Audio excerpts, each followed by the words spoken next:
They will be. But given the fact that they were down 1-0 and they were having difficulties creating chances, certainly in the first half, you're thinking, all right, well, I suppose you take the point if you're Uruguay. But on the balance of the game in the second half, Uruguay created more than enough chances, more than enough opportunities to make this game a victory for them to get the 3 points. But it is indeed one of the flaws of this Uruguayan team, and it's something that we knew full well coming into the World Cup, that this team struggles to score goals with consistency. And a lot of people in Uruguay would be asking the question, why is Luis Suarez not in this team? I'll answer that question. Nobody else has to. It's because he can't move. Oh. He can't move.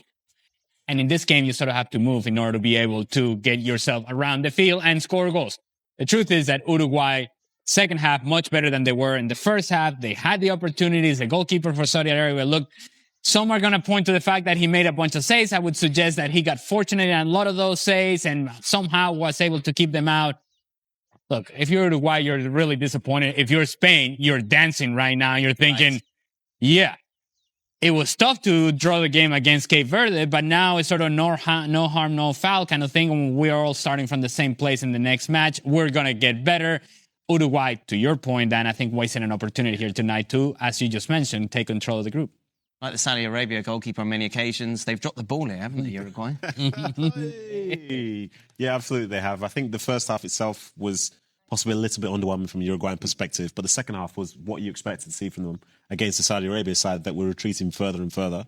I think if you look at the stats from the game, like some people aren't really into them, but it's 28 shots in a game and you score 1 goal. You know, for as much as the critique of Luis Suarez is exactly correct, like he can't really run anymore, the finishing you'd think would be a bit better than say what we saw today, but 28 for that is disappointing in Spain. As you said, they'll be absolutely delighted. What you started to see from Uruguay in the second half as compared to the first half is more of the control in the midfield and Fede Valverde taking more of a starring role for this team. And I'm just not going to pass the ball off. Now I'm going to run at defenders. Now I'm going to get in behind. Now I'm going to run past people and physically dominating and overwhelming Saudi Arabia to the point to what you just mentioned there, Natum. Saudi Arabia just decided, we're no longer going to track runners in the midfield. We're just going to drop right here and try to keep the ball in front of us and force Uruguay to break us down. And they did. As I mentioned, they had their chances. You just mentioned the amount of shots that they had.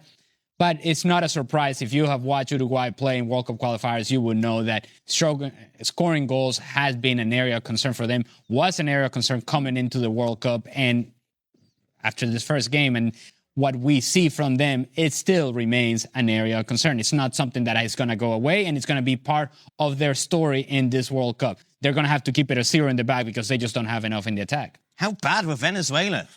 Oh, boy. All these South American teams, they can't buy it. No one's won yet, have they? That's a layer question there. Okay, which nuance. Like I mean, if you're going to address how bad Venezuela is, we can go in that direction, but I don't imagine... South American teams, they can't win.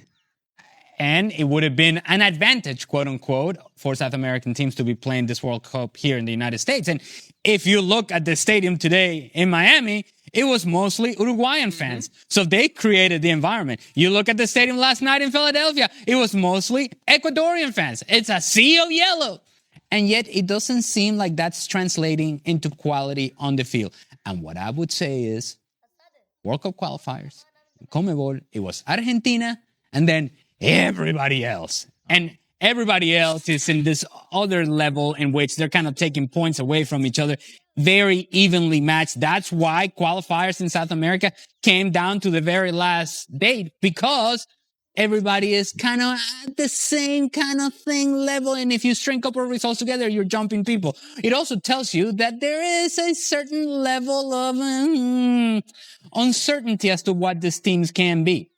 At times, they have been, and they were very average. It's my criticism of Brazil, in that I look at Brazil and they never separated themselves from the group. They never separated themselves like Argentina did in those qualifiers, which then tells you it's all sort of very average and kind of mediocre at times in the level of play. And we're seeing that play out in this World Cup. And it pains me to describe it as such, but it's what we have seen so far. We're expecting more. I'm hoping, as a South American player myself, that indeed these teams will get better as the competition goes on. But the evidence that we have seen so far, it's concerning. Ecuador were not bad, though. Uruguay were bad today in the first half, not bad in the second half. You're just expecting more out of these teams, and we just haven't seen it.